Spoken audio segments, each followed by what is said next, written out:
Hello दोस्तों, आपके अपने यूट्यूब चैनल SKMD क्लासेस में फिर से स्वागत है।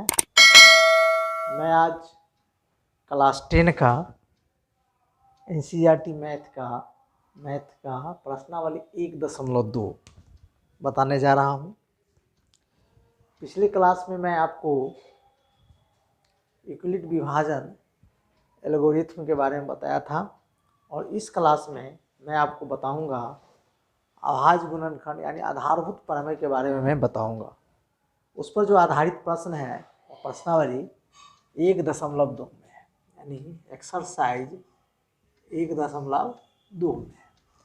आधारभूत अभाज्य गुणनखंड विधि से बनाना है। एक चीज़ मैं आपको बताता हूँ जो गौर से समझ लीजिए। किसी भी संख्या को अभाज्य गुणनखंड में जब हमें परिवर्तित करना है तो बच्चे क्या करते हैं, कभी 4 से कभी 10 से अपने सुविधा के अनुसार उसका खंड करते रहते हैं। लेकिन खंड करने का जो सही प्रोसेस है, आप जानते हैं कि सबसे छोटी अभाज्य संख्या 2 है और सबसे छोटी सम संख्या भी 2 है। तो हम किसी भी संख्या में का जब हम अभाज्य गुणनखंड करते हैं तो बहुत ही सिंपल में, बहुत ही इजी वे में है उसका हम खंड कर सकते हैं। बुवाने की हमें ज़रूरत नहीं है। हम किसी भी संख्या को पहले हम 2 से खंड करेंगे। 2 से अगर संख्या विभाज्य नहीं होती है तो 3 से करेंगे। 3 से अगर वो संख्या विभाज्य नहीं होती है तो अगला अभाज्य संख्या 5 से करेंगे। 5 से अगर विभाज्य नहीं होती है तो 7 से करेंगे।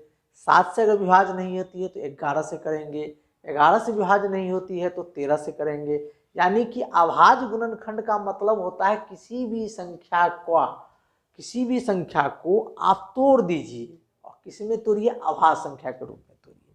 जैसे मान लेते हैं कि कोई भी संख्या, मान लीजिए कि आपको 140 को तोड़ना है तो 140 को अभाज्य गुणनखंड अगर हमको तोड़ने के लिए कहता है तो क्या, पहले तो हम 2 से चलेंगे। क्योंकि 2 से तो कट ही जाए, क्योंकि लास्ट में 0 है तो 2 7 14, 0 आ गया। फिर 2 से चलेंगे, 2 3 6, 2 5 10। फिर चलते हैं हम यहाँ 5 से 3 से तो लगेगा नहीं, तो 3 के बाद कौन सी अभाज्य संख्या होगी, 5 होगी। तो 5 7 35। तो इसका अभाज्य गुणनखंड हो गया 2 गुने 2 गुने 5 गुने 7। देखिए इसमें कोई भाज्य संख्या नहीं है, सभी अभाज्य संख्या है, सभी अभाज्य संख्या है। तो अभाज्य संख्या को हम इस तरह से इजी वे में हम बना सकते हैं। मैंने बता दिया आपको कि पहले आपको देना है 2 से। 2 से अगर संख्या भाग नहीं लगती है तो 3 से देना है। 3 से नहीं तो 5 से देना है। 5 से नहीं तो 7 से देना है। 7 से नहीं तो 11 से देना है। 11 से नहीं तो 13 से देना है। 13 से नहीं तो 17 से देना है। माने इस प्रकार आप आगे की ओर बढ़ते हुए जाएंगे और आपका सवाल बहुत ही आसानी से बनेगा, बहुत आसानी से बनेगा। मैं आपको बता रहा हूँ, कहीं जाने की जरूरत आपको नहीं है।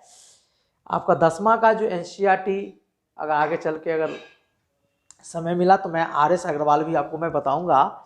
NCERT का सारा मैथ मैं आपको ऑनलाइन यूट्यूब के माध्यम से मैं आपको बताने का प्रयास करूंगा।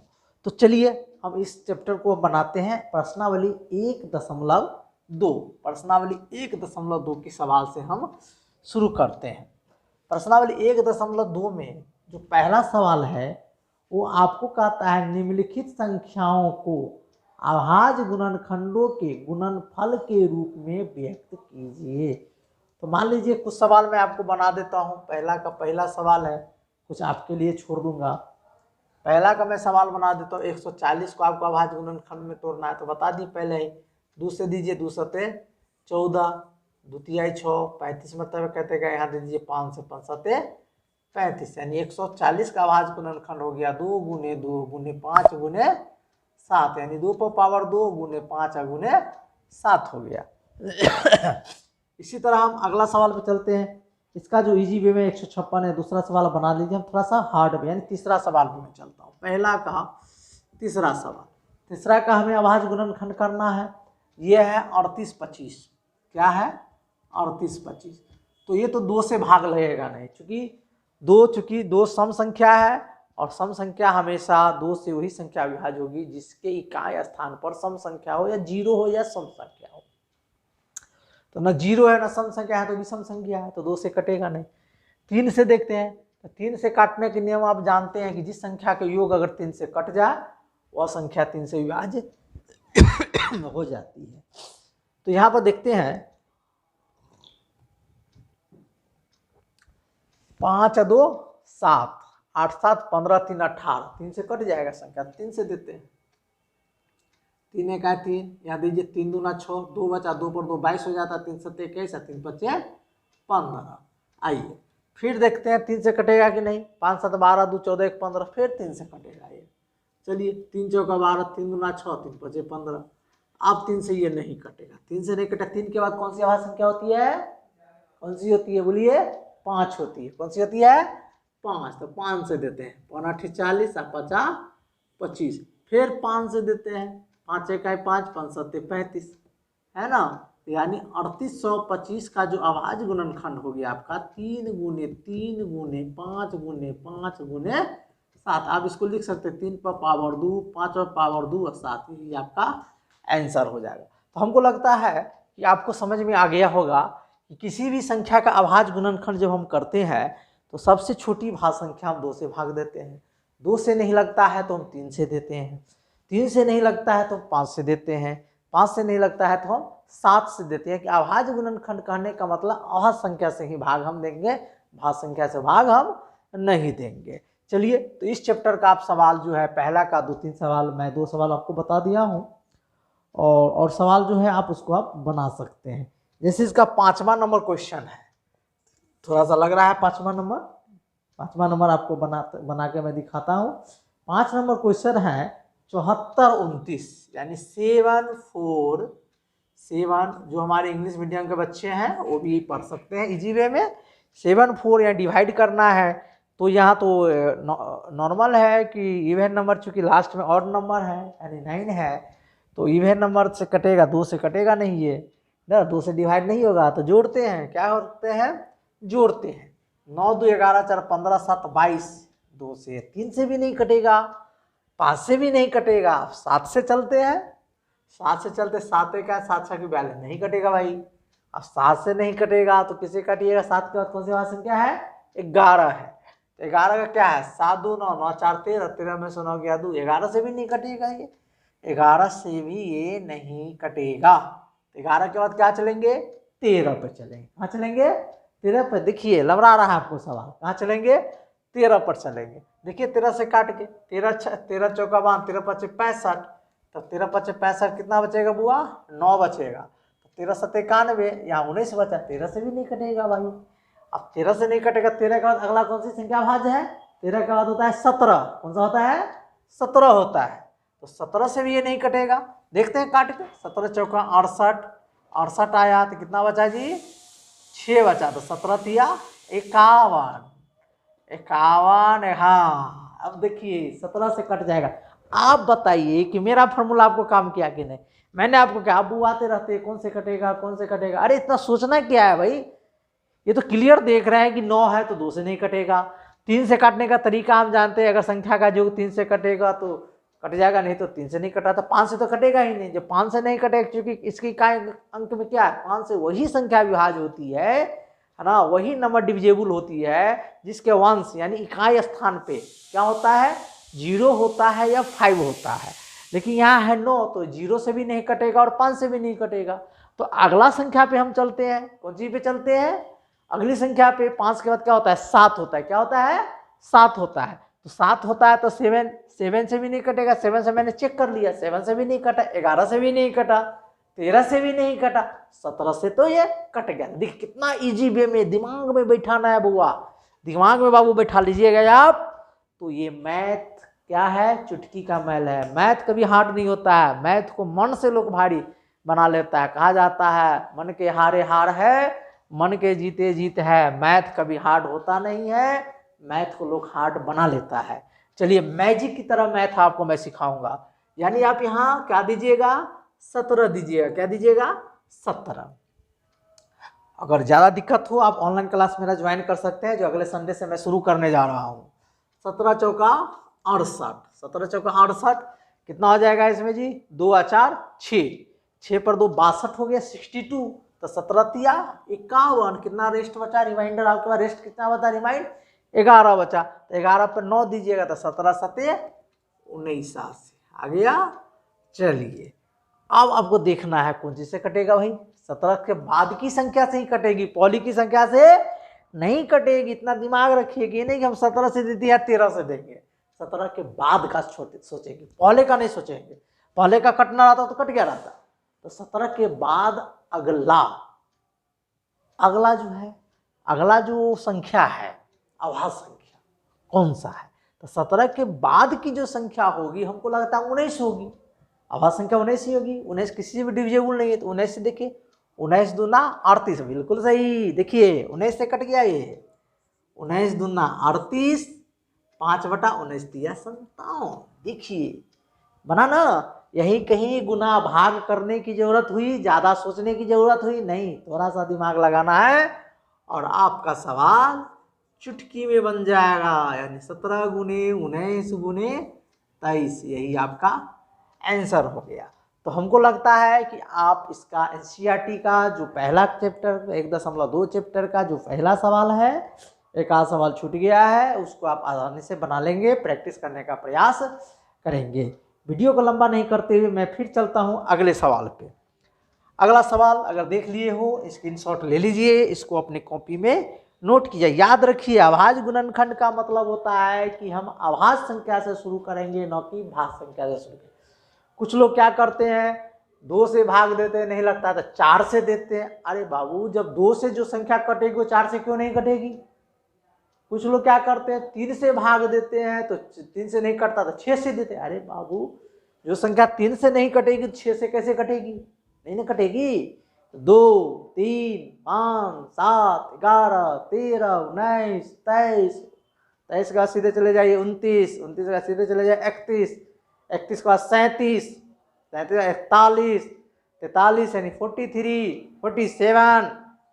इस प्रकार आप आगे की ओर बढ़ते चले जाएंगे और आपका सवाल आसानी से बनता चला जाएगा। बिल्कुल मैजिक की तरह मैं आपको मैथ बता रहा हूं। चलिए मैं अगले क्वेश्चन की ओर चलता हूं। अगला क्वेश्चन कहता है, थोड़ा सा ध्यान से देखिए, आपका अगला क्वेश्चन कह रहा है कि पूर्णांकों के निम्नलिखित युग्मों के एचसीएफ और एलसीएम ज्ञात कीजिए तथा इसकी जांच कीजिए कि 2 संख्याओं का गुणनफल एचसीएफ और एलसीएम है। बहुत आसान है। तो पूर्णांकों के निम्नलिखित युग्मों को एचसीएफ एलसीएम ज्ञात कीजिए। एचसीएफ का मतलब होता है हायर कॉमन फैक्टर, एलसीएम का मतलब होता है लोअर कॉमन मल्टीप्लिकेशन। यानी देखिए, एक होता है अपवर्तक, एक होता है अपवर्त्य, ठीक है। तो यहाँ हम देखते हैं दोनों का काम यहाँ पे है। यानी दूसरा का पहला सवाल, दूसरा का पहला सवाल आप देखिए एनसीईआरटी बुक का जो 1.2 की दूसरा का पहला सवाल कहता है 26 और 91, 26 और 91। सोल्यूशन को देखिए 26 और 91। तो पहले आपको कुछ करना नहीं है, 26 को तोड़ देना है। वैसे आप ऐसे भी तोड़ सकते हैं, ऐसे तो आपको ज़्यादा तेज है तो 2 से 13 दूना 26, 91 को तोड़िए, 7 से 13 सते 91, आपका टूट गया। तो आपको पहले एचसीएफ निकालना है। एचसीएफ का मतलब होता है जो दोनों में शामिल हो, हायर कॉमन फैक्टर, यानी जब सबसे ज़्यादा जो दोनों में शामिल हो उसे आपको निकालना है। दोनों में क्या शामिल है? 13 शामिल है। दोनों में क्या शामिल है बाबू? 13 शामिल है। ये 13 दिख रहे हैं ना, ये 13 दिखाई दे रहा है ना, ये दोनों में शामिल है। इसका कॉमन हो गया एचसीएफ हो गया 13। अब एलसीएम निकालना है, तो जो शामिल है उसको बाहर रख दीजिए। जो बचा यहाँ 2 बचा और यहाँ 7 बचा। जो शामिल है एचसीएफ, एलसीएम निकालने के लिए क्या करेंगे? एचसीएफ को चुपचाप लिख दीजिए, एचसीएफ को चुपचाप लिख दीजिए। जो बच गया यहाँ से 13 आपने हटा दिया ना, तो क्या बचा? यहाँ 2 बचा, यहाँ 7 बचा, 7 को लिख दीजिए। दोनों को गुना कर दीजिए। 7 दूना 14 या 42 के 2 हाथ में 4, 14, 7 दूना 14 या 42 2 हाथ में 4, 14 14 4 18, 182 हो गया। अब आपको एक चीज और कहता है, जांच कीजिए कि एचसीएफ और एलसीएम, कहता है कि एचसीएफ एलसीएम ज्ञात कीजिए, इसकी जांच कीजिए कि 2 संख्याओं का गुणनफल एचसीएफ और एलसीएम के बराबर होता है। आप यहाँ पर लिख सकते हैं पहली संख्या गुने दूसरी संख्या, है ना, बराबर पहली संख्या गुने दूसरी संख्या बराबर, है ना, एचसीएफ गुने एलसीएम, है ना। तो पहली संख्या आपका क्या है? 26 है। दूसरी संख्या क्या है 91 है। यहाँ देखिए HCF आपका क्या है 13 है, LCM क्या है 182 है। हमेशा दो संख्या का गुणनफल जो होता है वो HCF और LCM के गुणनफल के बराबर हो। जाहिर सी बात है जो दोनों में शामिल उसको तो आप बाहर निकाल दिए हैं, जो बच गया जैसे देखिए अगर कॉमन लेने का मन हुआ तो 13 हम कॉमन लेंगे, 13 कॉमन लेंगे दोनों में से तो क्या बच रहा है 2 सते 14 बच रहा है। ठीक है, तो आप देखिए यहाँ पर 13 कॉमन ले लिए तो यहाँ 2 बचा, यहाँ 14, 14 को 13 से गुना कर दिए, वही हो गया LCM हो गया। अब देखिए दोनों को गुना कीजिए, देखिए गुना करते हैं तो 13 दूना 26, देखिए 13 दूना 26 और 13 सते 91, दोनों को गुना कीजिए। चलिए गुना हम करते हैं, 91 को 26 से गुना करते हैं, 6 6 9 54 के 4 हाथ में 5, 1 दूना 2 9 दूना 18 का हाथ में 1 ना बचा 6 4 2 6 8 5 1 3 हाथ में 1 2, ये हो गया आपको 2366। इधर बचिए 13 दूना 26 के 6 हाथ में 2, 13 104 2 106, 10 बचा 13 10 2306। देखिए LCM HCF के बराबर हो गया, यही आपको साबित करना था, साबित हो गया, आराम से साबित हो गया।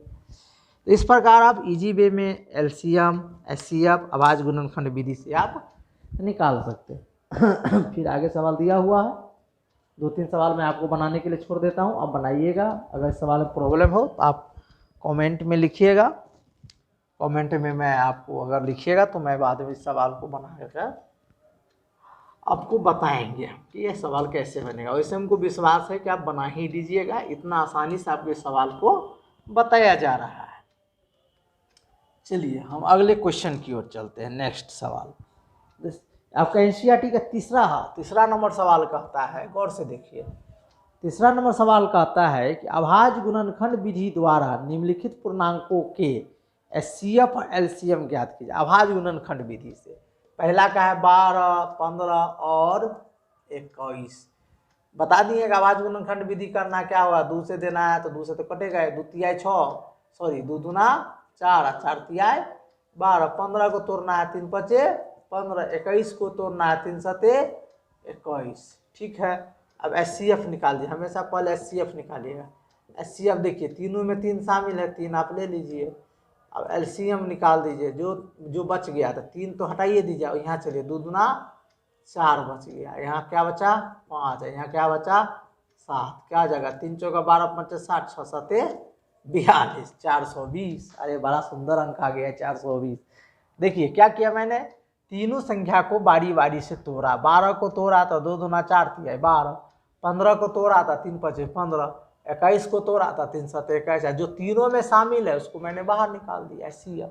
जो बच गया क्या भाई, बचा है आपका क्या बचा, यहाँ देखिए 2 दूना 4 बचा है, इसमें चलिए 5 बच गया, इसमें चलिए 7 बच गया। कहे नहीं कि पहले HCF निकाल लीजिए, HCF निकाल लीजिए, इसके बाद LCM निकालने में आपको कहीं भी दिक्कत नहीं होगी। ये लाल रंग से देख रहे हैं, ये रहा, ये सभी में शामिल है, तो ये हो गया HCF, और जो बच जाएगा उसको इसमें लिख के गुना कर दीजिए, वो हो गया LCM। तो इस प्रकार आपका ये सवाल बन जाएगा। तो इसी प्रकार आप आगे इसका और भी सवाल को बना सकते हैं। कहिएगा सर भारी सवाल छोड़ देते, चलिए हम दूसरा नंबर सवाल आपको बताते हैं।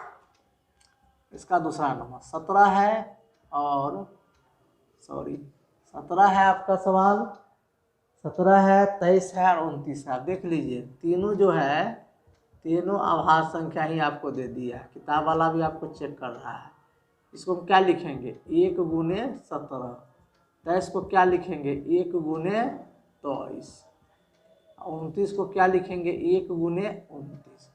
इसका जो HCF होगा, HCF क्या होगा, तीनों में क्या शामिल है 1, कुछ नहीं है तो 1 होगा। LCM क्या हो जाएगा, LCM तीनों को गुना कर दीजिए, 17 गुने 23 गुने 29। आप तीनों को गुना कर दीजिए, रफ में गुना कीजिए, 17 तिया 51 के खाते 5, 17 2 34 से 5 39 को 29 से गुना कर दीजिए, 9 हो जाएगा, 99 81 के हाथ में 8 3 8 27 8 35 के 5 हाथ में 3, 1 दूना 2 9 दूना 18 का हाथ में 1 3 6 1 7 9 हो गया, 2 1 3 हो गया, 8 5 1 हाथ में 1 1 8 13 1, ये हो गया आपको 11,339। देख लीजिए गुना ठीक है ना, 17 तिया 51 के हाथ में 5, 17 दूना 34 और 5 39 के हाथ में 3 है, यहाँ बच गया 29। तो 1 9 9 9 81 के 1 हाथ में 8, 3 27, 8 35 के 5 हाथ में 3, 1 दूना 2, 9 दूना 18 के 8 हाथ में 1, 3 दूना 6 1 7, यानी 9 हो गया, 2 1 है 2, 2 1 3 हो गया, 8 5 3 हाथ में 1, 1 1 3 1 4, 4 7 11 के 1 हाथ में 1, 11,339, यही आपका आंसर हो गया। इस प्रकार आप सवाल को इजी वे में बना सकते हैं। चलिए,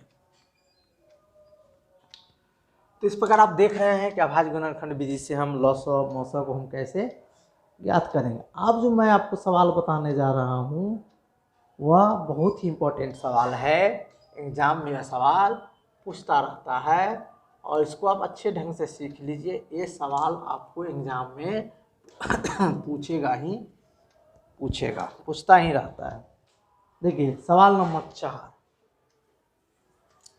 कहता है, सवाल क्वेश्चन कहता है HCF 306 गुने 657, 306 और 657 का HCF 306 और 657 का 9 है, 9 दिया है, 9 क्या है दिया है, ठीक है।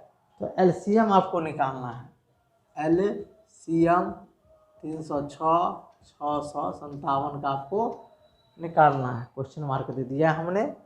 तो अब इसको कैसे निकालेंगे, ठीक है। तो देखिए पहले ही मैं एक फॉर्मूला बता देता हूँ, जो हमारे NCERT इंग्लिश मीडियम में जो बच्चे पढ़ने वाले हैं वो लिखेंगे PX गुने QX। वो क्या लिखेंगे, PX गुने QX बराबर HCF, क्या हो जाएगा HCF गुने LCM। ये हो गया पहली संख्या, हो गया दूसरी संख्या। आप इसको हिंदी में अगर लिखना चाहते हैं लिखिए पहली संख्या गुने दूसरी संख्या बराबर HCF गुने LCM। हालांकि लाल से आप लोग नहीं लिखिएगा, है ना, लाल से नहीं लिखिएगा, मैं सही लाल से लिख दिया हूँ मैं हाईलाइटेड करने के लिए, है ना। आप लोग ब्लू से ही लिखिएगा, ब्लू या ब्लैक पेन से। पहली संख्या गुने दूसरी संख्या बराबर HCF गुने LCM। देखिए पहली संख्या कितना है आपको 306, ये फॉर्मूला होता है, इसको ही लिख लीजिएगा। दूसरी संख्या क्या है 657, इसका LCM है 306, सॉरी LCM तो निकालना है आपको, HCF दिया हुआ, HCF कितना दिया है 9 और LCM आपको निकालना है। चलिए कुछ नहीं है, 306 के यहाँ ले आइए, 657 के यहाँ ले आइए, ये गुना इधर आके हो जाएगा भाग हो जाएगा, LCM हो जाएगा। चलिए अब इसको आप काट दीजिए इजी वे में, काटिएगा, दोनों कट सकता है, कुछ काट दीजिए, 9 9 7 63, 2 बचा 9 27, यानी आपका जो LCM हो जाएगा इस दोनों को गुना कर दीजिए, 306 73 को गुना कर दीजिए, 6 18 का 8 हाथ में 1 1 3 3 9, ठीक है, 6 7 42 के 2 हाथ में 4, 0 आ जाएगा, 6 7 42 के 2 हाथ में 4, तो 4 यहाँ पर आ जाएगा, 3 7 21 के हाथ में 2 8 2 1 3 9 4 3 हाथ 1 1 2, 22,338, कितना आ जाएगा आंसर 22,338, यही आपका आंसर हो जाएगा। इस प्रकार आप इस सवाल को इजी वे में बना सकते हैं, गुना को आप जांच भी सकते हैं, ठीक है, ठीक है, वेरी गुड। तो इस प्रकार इस सवाल को आसानी से आप बना सकते हैं और ये सवाल आपको बोर्ड में पूछता रहता है। देख लिया, चौथा सवाल आपका इजी में बन गया। तो मैं इसके बाद आपको 5 नंबर क्वेश्चन बताने जा रहा हूँ, एक्सरसाइज 1.2 का 5 नंबर क्वेश्चन। 5 नंबर क्वेश्चन कहता है जांच कीजिए कि क्या किसी प्राकृत संख्या n के लिए संख्या 6 पावर n अंक 0 पर समाप्त हो सकती है। देखिए इसको समझने की ज़रूरत है। कैसे समझने की ज़रूरत है, कोई भी किसी भी संख्या का अंत 0 पर तभी होगा जब उसका गुणनखंड 2 और 5 हो। सिर्फ अगर 2 आता है तो पर भी नहीं होगा, सिर्फ अगर 5 आता है तो पर भी नहीं होगा, यानी 2 और 5 होना जरूरी है, कम से कम 2 और 5 होना। आप कहेगा सर 2 नहीं होगा, 4 दे सकते हैं, 4 में भी तो 2 है, 2 दूना 4, 2 है कि नहीं। तो यहाँ पर इस संख्या इसको बनाने के लिए हम मानते हैं, क्या मानते हैं, मान लिया कि a बराबर 6 पर पावर n। क्या मान लिया कि a बराबर 6 पर पावर n, तो 6 को तोड़िए, 2 तिहाई 6 पावर n, यानी हो गया आपको 2 पर पावर n, यहाँ हो गया 3 पर पावर n। नहीं, आप यहाँ पे एक थ्योरी लिखिए, यहाँ आधारभूत प्रमेय यहाँ पर आपका काम करेगा। लिखिएगा, हम जानते हैं कि कोई भी संख्या शून्य पर तभी समाप्त होती है, तभी, सुनिएगा गौर से लिखिएगा, तभी समाप्त होती है जब उसका अभाज्य गुणनखंड में 2 और 5 हो, 2 और 5 हो। यहाँ 2 तो है, लेकिन 5 नहीं है, अतः 6 पर पावर n शून्य पर समाप्त नहीं होगी,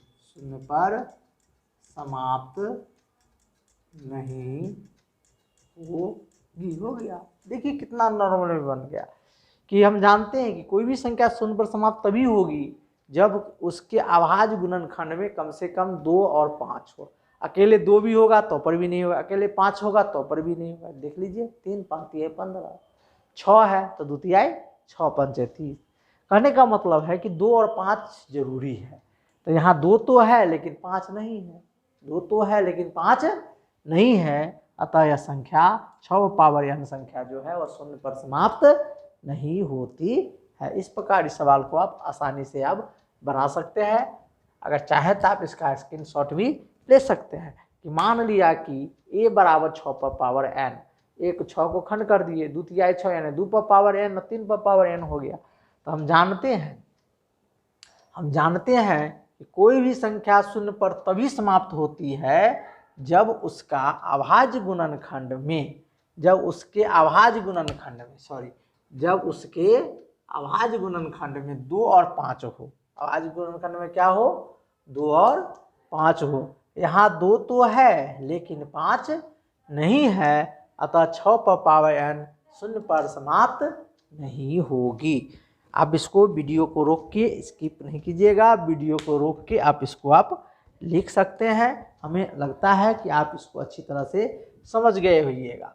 अब जो अगला सवाल आपको हम बताने जा रहे हैं वो बहुत ही इम्पोर्टेंट सवाल है। आप इस दोनों चैप्टर को अच्छे ढंग से पढ़ लीजिएगा, आपको यह चैप्टर बहुत फ़ायदा करेगा।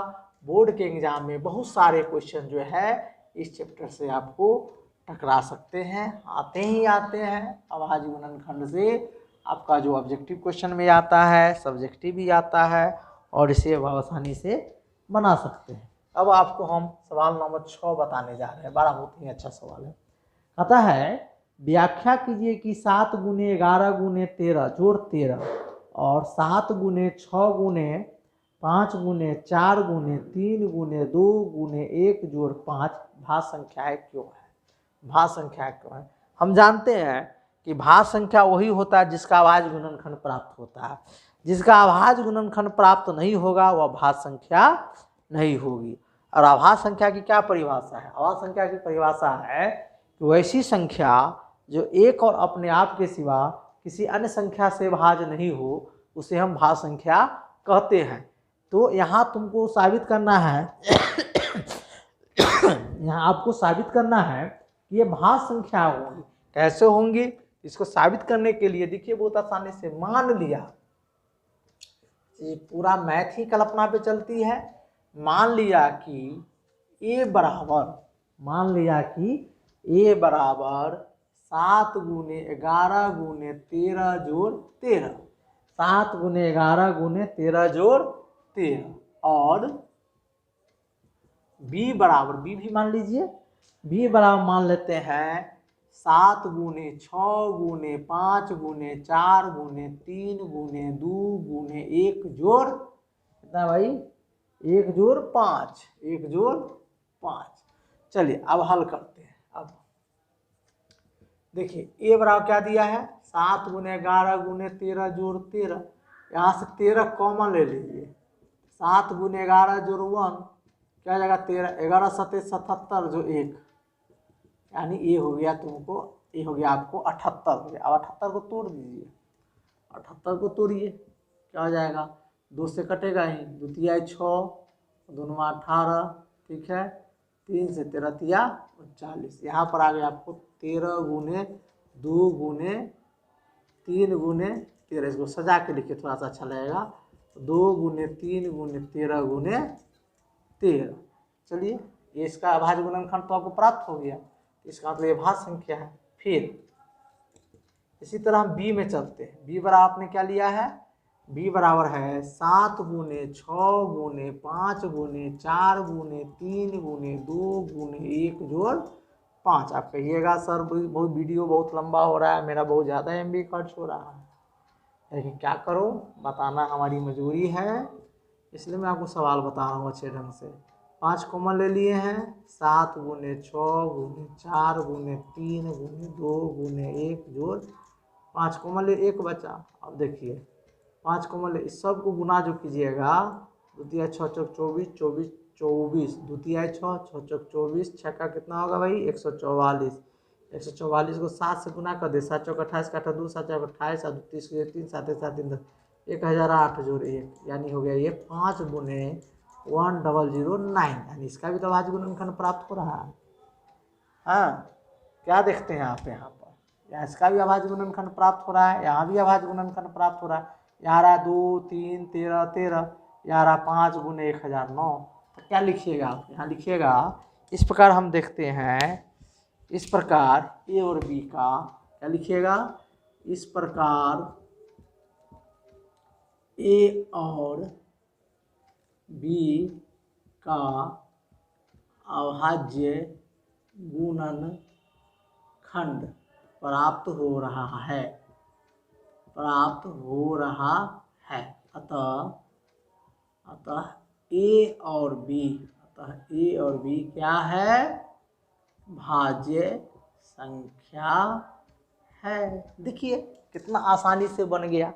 और मैं कहता हूँ आप मैथ पढ़ें, मैं देखता हूँ कि ढंग का रिस्पॉन्स होता है, तो अगर मैथ आप पढ़ें तो मैं आसानी से बहुत ही अच्छे टिप्स में बहुत ही बढ़िया ढंग से आपको मैथ बताने का प्रयास करूँगा और बता ही रहा हूँ।